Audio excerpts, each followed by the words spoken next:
Goodman 96% Ultra LOW Nox with a hermetically sealed firebox.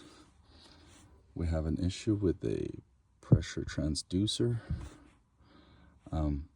So between the green and the red, you always have a constant of 5 volts DC.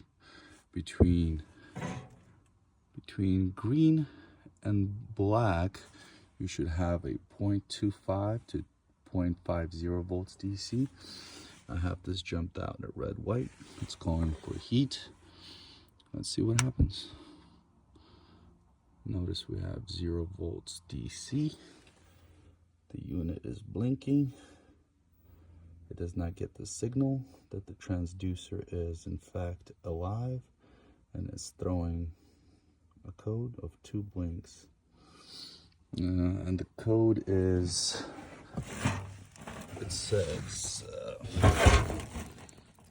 2 flashes. PS, null, error, inconsistent reading with inducer off. So it's pressure switch, but it's really a transducer. Went ahead and got a new one. We will troubleshoot it, put it on, make it run, and then we'll set the proper gas pressure on the outlet of the burner assembly. All right. BRB. We have the new one installed. We made sure to put our inducer draft assembly hose. See, what happens is when this starts spinning, this is your inducer draft, it pulls a vacuum on that lower pressure switch. It proves that it's on, and then the transducer sends a signal to the board saying that our draft inducer is in fact on, and then it's going to go ahead and give power to the ignition and the igniter. So let's see if this one is actually a properly functioning transducer. Turn the light on.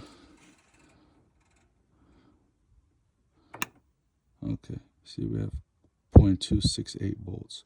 So now it's gonna go ahead and fire up. The inducer starts up. I'm gonna go ahead and set up my manometer, and then we'll let it run through its order of operations and set the proper gas pressure.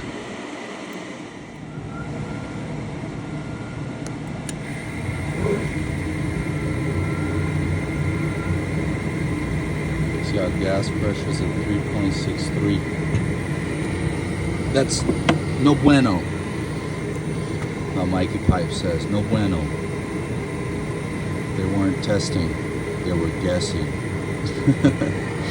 Shout out Mikey Pipes. This is our outlet pressure. See, the supply comes in, outlet comes out.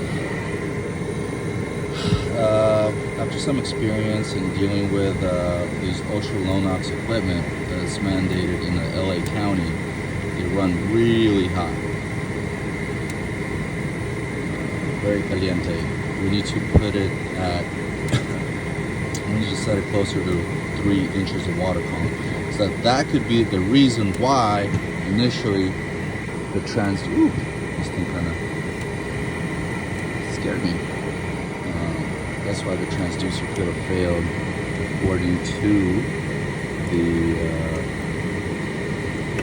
tech guys at Goodman. So the way we're gonna set the gas pressure, first we're going to drop our screwdriver. So I see we're about 3.6. You want to lefty loosey on this guy. Let's see if we can. It's too big. This might be too big. Never heard that before. All right, I'm gonna go ahead and set it. So the actual drop a little bit.